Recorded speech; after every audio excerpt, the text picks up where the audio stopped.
Salut à tous et bienvenue dans cette nouvelle vidéo d'Objectif Photographe. Aujourd'hui, c'est un cours sur les différents modes de mesure de l'exposition.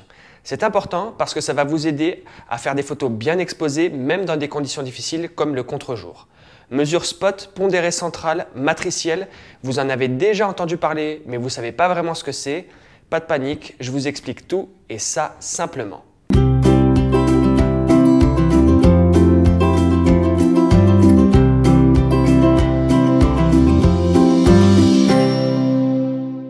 On va commencer par un petit rappel. Une bonne exposition photo, c'est quoi? C'est très simple, c'est une photo qui est ni trop sombre, c'est-à-dire sous-exposée, ni trop claire, c'est-à-dire surexposée. C'est une photo moyenne en gros, au milieu des deux. Quand vous êtes en priorité ouverture ou vitesse, pour arriver à cette bonne exposition, votre réflexe évalue la luminosité de la scène que vous allez photographier. Il fait donc ce qu'on appelle une mesure d'exposition et par rapport à cette mesure, il va déterminer certains paramètres. Prenons un exemple. Je me mets en priorité ouverture et que je règle sur F4. Donc, je rappelle le principe de la priorité ouverture, je choisis l'ouverture et l'ordinateur, votre réflexe, va choisir la vitesse. Comment votre réflexe calcule cette vitesse? Eh bien, à partir de la mesure de la quantité de lumière qu'il y a là où vous êtes, tout simplement. Si la scène que vous photographiez est ultra lumineuse, comme par exemple une plage en plein jour, eh bien votre appareil photo va vous donner une vitesse assez élevée, je pense. Pourquoi? Parce qu'il y a énormément de lumière et ce qu'il veut à tout prix éviter, votre réflexe, c'est une image surexposée. Le but de votre appareil est de vous délivrer une image moyenne, ni trop sombre, ni trop claire, entre les deux. Et donc à la plage, il va certainement vous donner une vitesse au-dessus de 1 millième de seconde. Mais revenons à notre sujet qui est les différents modes de mesure d'exposition. Eh bien, qu'est-ce que c'est? C'est tout simplement la manière dont votre réflexe calcule la quantité de lumière disponible. Je répète, les modes de mesure d'exposition, c'est tout simplement la manière dont votre appareil photo va calculer la luminosité de la scène que vous allez photographier. Mais voyons ça en image, ça va être plus parlant. Alors nous avons d'abord la mesure évaluative chez Canon ou la mesure matricielle chez Nikon. En gros, c'est à peu près le même principe. L'appareil va prendre en compte l'ensemble de l'image pour calculer l'exposition en fonction des différentes parties de votre scène. Vous voyez, il fait des divisions de votre scène. Et dans ces modes, il y a aussi un soupçon d'intelligence artificielle qui va analyser toute la scène et essayer de vous délivrer la meilleure exposition possible. Comment savoir si vous êtes en mesure évaluative ou matricielle? C'est très simple, je vous ai mis les petits icônes en haut à gauche et si vous avez ces petits icônes-là qui s'affichent, c'est que vous êtes en mesure évaluative ou matricielle. C'est le mode que je conseille dans 90% des cas car c'est le plus simple, c'est le plus polyvalent et souvent c'est le plus performant. Ensuite, nous avons la mesure sélective à prépondérance centrale ou pondérée centrale.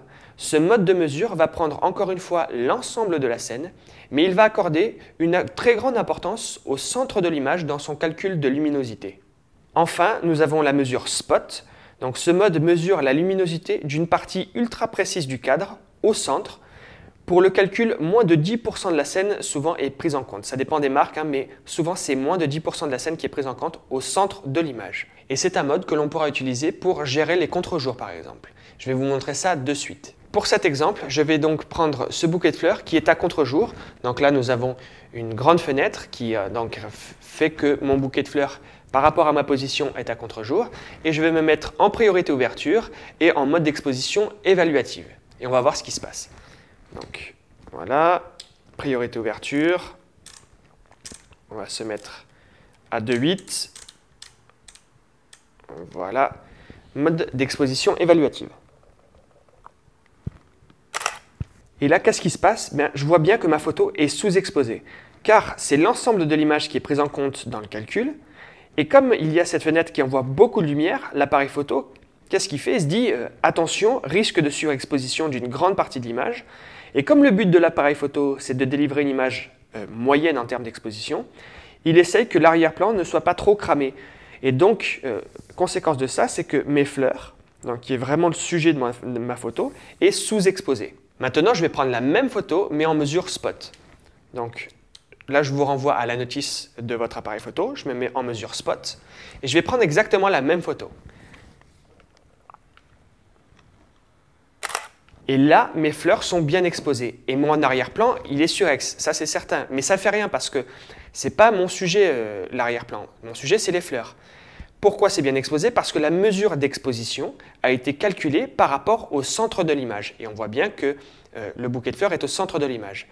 Maintenant, on va corser un petit peu les choses. Comme vous le savez, pour une bonne composition, il faut déporter son sujet sur une ligne de force et pas que son sujet soit au centre, comme sur mes photos précédentes. Et on va voir ce qui se passe donc si je déporte mon sujet sur la droite.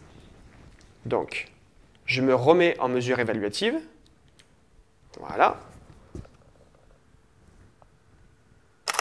Avec ce mode de mesure, je suis toujours sous-exposé. Je me remets en mode spot et je vais décaler mon sujet sur la droite. Et là, avec la mesure spot, cette fois-ci, c'est encore plus sous-exposé. Donc l'image, les fleurs sont très très noires. Pourquoi? Parce que le centre de l'image correspond à la fenêtre. Et donc l'exposition est calculée pour bien exposer la fenêtre et non les fleurs. Pour remédier à ce problème, il existe une fonction qui s'appelle la mémorisation d'exposition. Comment ça marche? Eh bien, c'est très simple. Je vais me mettre en mesure spot et je vais placer dans mon viseur, je vais placer le bouquet de fleurs au centre de mon image, de façon à ce que l'exposition soit calculée sur mes fleurs. Et ensuite, je vais appuyer sur un bouton donc, qui s'appelle mémorisation d'exposition. C'est une petite étoile sur les boîtiers Canon. Je vous renvoie à la notice de votre appareil photo. Et une fois que j'aurai appuyé sur ce petit bouton, l'exposition sera mémorisée. Et ensuite, je vais recadrer l'image pour mettre cette fois-ci le sujet sur une ligne de force. Et je vais prendre la photo avec l'exposition calculée sur mes fleurs. On va voir ce que ça donne. Donc, mesure spot. Là, je me mets dans le viseur, je mets les fleurs au centre. J'appuie sur le bouton mémorisation d'exposition. L'exposition est mémorisée. Je recadre pour décaler mon sujet sur la droite. Et voilà, mon image est bien exposée car j'ai au préalable calculé l'exposition sur mes fleurs avec la mesure spot et j'ai mémorisé l'exposition. J'espère que ce cours vous a plu. Si vous en voulez plus, vous pouvez cliquer ici pour avoir accès à ma vidéo bonus sur la retouche portrait.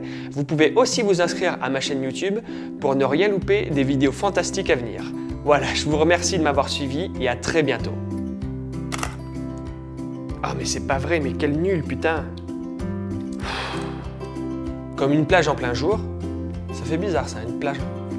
Vous vous attendez à un long bêtisier, bah malheureusement, maintenant je commence à avoir l'habitude de faire des vidéos et je fais moins d'erreurs, donc désolé, j'ai pas de bêtisier pour cette fois-ci, je ferai l'effort de me tromper la prochaine fois. Ah, vous voyez, là quand même je bafouille un petit peu. Allez, à plus, ciao ciao.